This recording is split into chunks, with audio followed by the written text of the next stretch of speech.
High नमस्ते सबैजनालाई welcome back my YouTube च्यानलमा। म चाहिँ धेरै पछि भिडियो बनाउन लागिरहेको छु होइन तपाईँहरूको लागि भनेर, किनकि म अस्ति मासु खान्थिनँ नि त। मैले कति दिन मासु एकदमै ग्याप गरेको थिएँ कि। अब त्यही त हो नि, मान्छेको हेल्थमा प्रब्लम आइराख्ने, हरेक कुराहरू भइराख्ने होइन। अनि त्यही भएर मैले एकदमै कम गरेको थियो। अनि हिजो 2 दिन 3 दिन भएर मैले मासु खान थालेको चाहिँ। अनि के गर्नु, मासु खान थालेपछि त्यही हो नि अब। अनि अब चाहिँ यसो खाएको बेला भिडियो बनाऊँ न भनेर ठ्याक्क दिमागमा उस भयो क्या। अनि त्यही भएर म चाहिँ भिडियो पनि बनाउँदैछु। यो चाहिँ साग रहेको छ, रायोको साग है। अनि सो म चाहिँ टाउन गएको थिएँ अघि बिहान एकछिन है। अनि हतार आएर होइन खानासाना बनायो।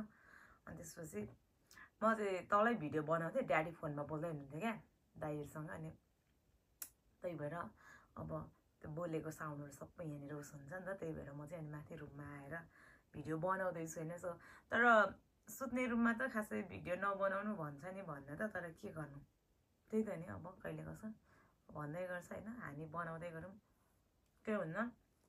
योहरू रहेको छ सुँगुरको भुटान, यो रायोको साग भएर यो काउले एउटा खोर्सानी ल्याएको छु। म खासै खोर्सानी नखाने मान्छे हो, तर पनि खानलाई ट्राई गरेको छु होइन। अनि यो चाहिँ सुप भइहाल्यो होइन, माछाको सुप। सो म खाएँ है त।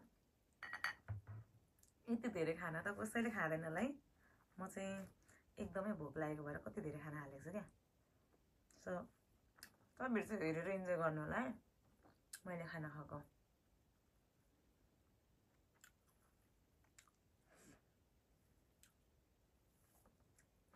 समर पनि लागिरहेछ युकेमा, के गर्नु, घुम्न जाऊँ त भन्छ साथीभाइहरू। अल्छी लाग्छ आफूलाई त।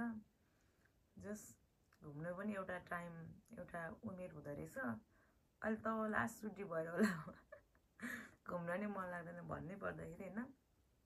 त्यही भएर यस्तै छ जिन्दगानी।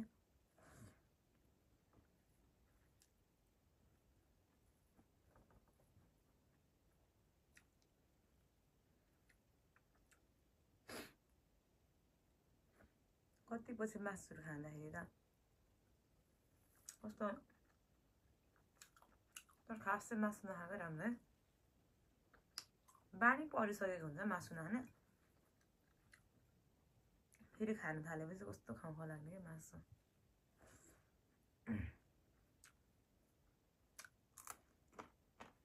पिरो पो रहेछ खोर्सानी त।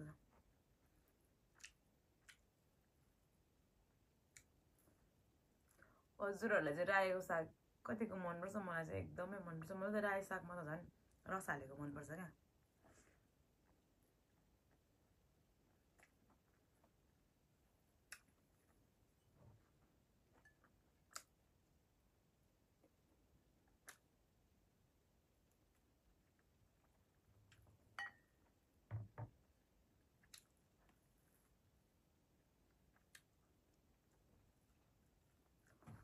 कस्तो हेर्दा पिरो नभयो भने यो खोर्सानी एकदम पिरो रहेछ है।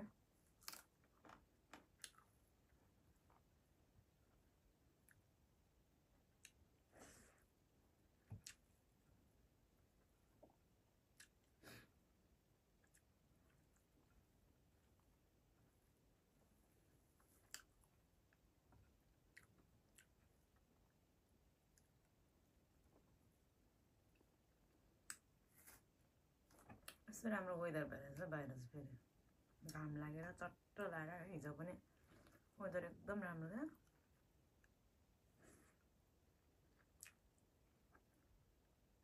सबै मान्छे समर लागेर घुमेको छ है। खानासँग पानी नखानु भन्छ, तर मलाई त फेरि पानी नै चाहिन्छ। के गर्नु, यो पानी र खाना र यो पानी खायो भने चाहिँ ग्यास्ट्रिक हुन्छ भन्छ है। मलाई त ग्यास्ट्रिक अलरेडी छ, के गर्नु, त्यही म त खाइदिन्छु। अड्किन्छ, के गर्नु है।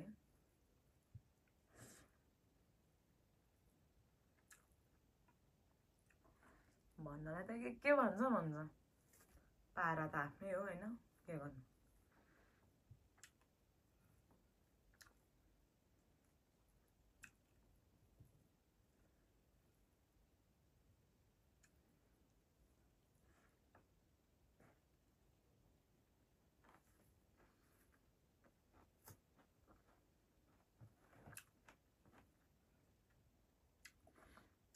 त कति धेरै हालेछु भने नि फेरि भिडियो बनाउने उसमा खाना यति धेरै बस्केछ भोक पनि लागिरहेको थियो मलाई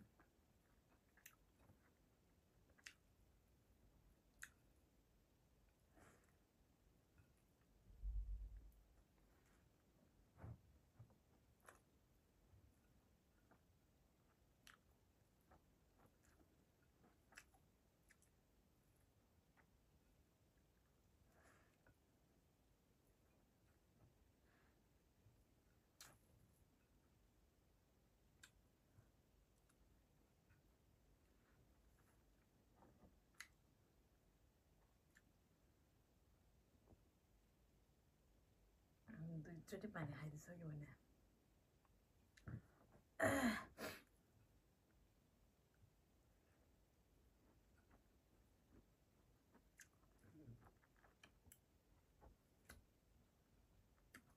कस्तो अमिलो छैन रहेछ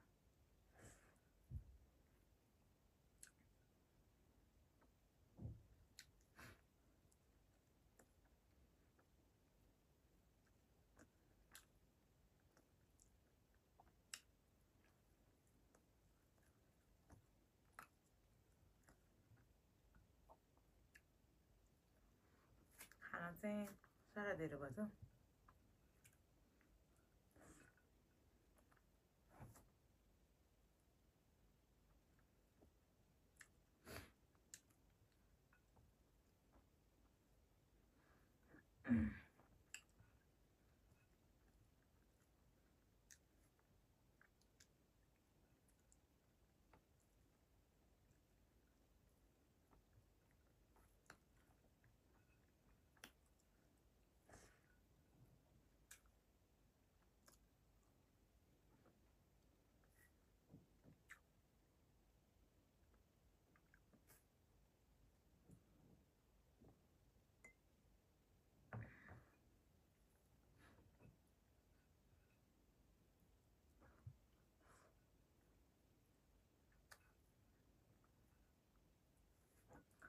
मलाई त चम्चीले भन्दा हातले एकदम मिठो लाग्छ सो म त सधैँ पनि हातले खान्छु घरमा चाहिँ कोही बेला चम्चीले पनि खान्छु तर मलाई चाहिँ हातले खान्छ कस्तो खाएको जस्तो लाग्छ चम्चीले पनि खाँदा त खान्छु तर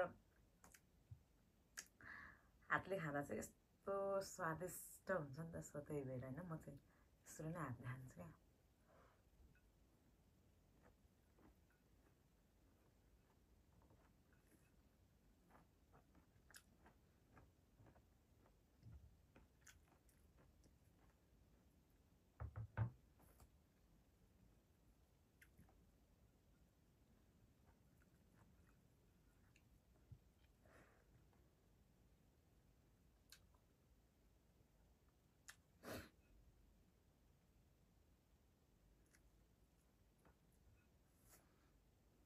के भएर यहाँ मलाई अलिकति हल्का चिलाएको जस्तो भएर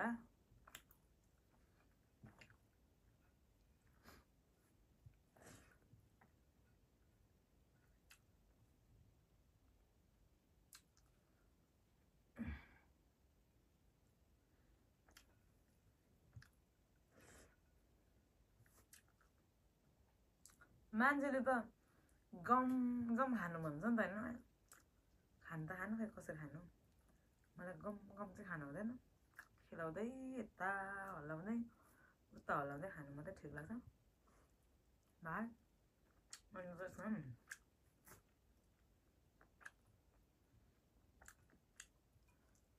त्यसरी खानु क्यारे भन्छ क्यारे